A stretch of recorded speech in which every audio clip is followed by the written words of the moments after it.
warahmatullahi wabarakatuh. Perkenalkan, nama saya Syifaulia Vika, NIM 19082050031 dari kelas Akuntansi Syariah A semester 4. Di sini saya akan menjelaskan materi tentang anggaran biaya operasional. Apa sih yang dimaksud dengan anggaran biaya operasional?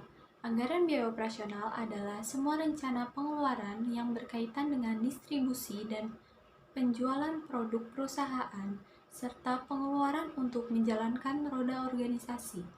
Secara umum, biaya operasional itu terbagi dalam dua kelompok besar.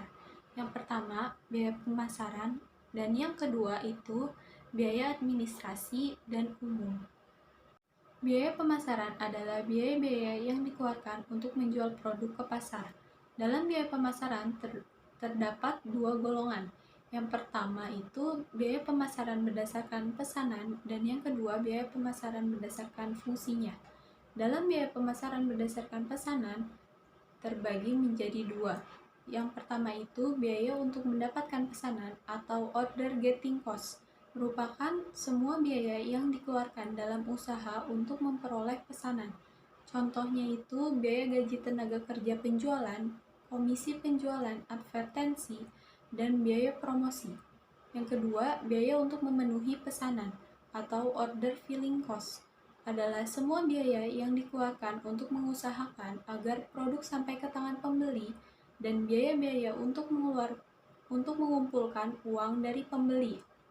Contohnya itu biaya pergudangan, biaya pembungkusan dan pengiriman, biaya angkutan atau transportasi, dan biaya penagihan.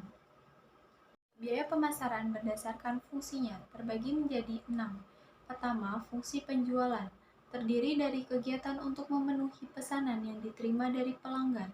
Contohnya, gaji karyawan penjualan, biaya depresiasi kantor, dan biaya sewa kantor. Kedua, fungsi advertensi, terdiri dari aktivitas perencanaan dan pelaksanaan kegiatan order getting melalui kegiatan advertensi dan promosi.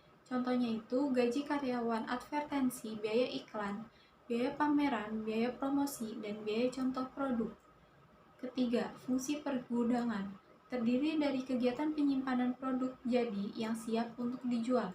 Contohnya gaji karyawan bagian gudang, biaya depresiasi gudang, dan biaya sewa gudang. Keempat, fungsi packaging dan pengiriman, terdiri dari kegiatan packaging produk dan pengiriman produk kepada pembeli. Contohnya, biaya karyawan bagian pembungkusan dan pengiriman, biaya bahan untuk pembungkusan, biaya pengiriman, biaya depresiasi kendaraan, dan biaya operasi kendaraan. Kelima, fungsi kredit dan penagihan. Fungsi kredit ini terdiri dari kegiatan pemantauan kemampuan keuangan pelanggan dan penagihan piutang dari pelanggan. Contohnya itu gaji karyawan bagian penagihan, kerugian penghapusan piutang, dan potongan tunai. Keenam, fungsi akuntansi pemasaran, terdiri dari kegiatan pembuatan faktur dan penyelenggaraan catatan akuntansi penjualan. Contohnya biaya gaji karyawan fungsi akuntansi pemasaran dan biaya kantor. Dalam biaya pemasaran itu ada yang sifatnya tetap dan ada juga yang sifatnya variabel. Biaya administrasi dan umum adalah biaya yang jumlahnya relatif tidak dipengaruhi oleh tingkat aktivitas perusahaan. Biaya ini tergolong biaya yang tidak berubah dari waktu ke waktu, kecuali memang direncanakan untuk berubah. Biaya administrasi dan umum meliputi yang pertama, biaya gaji staf administrasi, kedua, biaya pemeliharaan gudang, ketiga, biaya pemeliharaan kantor, dan yang keempat, biaya listrik dan air, dan lain sebagainya. Sekian pemaparan materi dari saya, kurang lebihnya mohon maaf. Wassalamualaikum warahmatullahi wabarakatuh.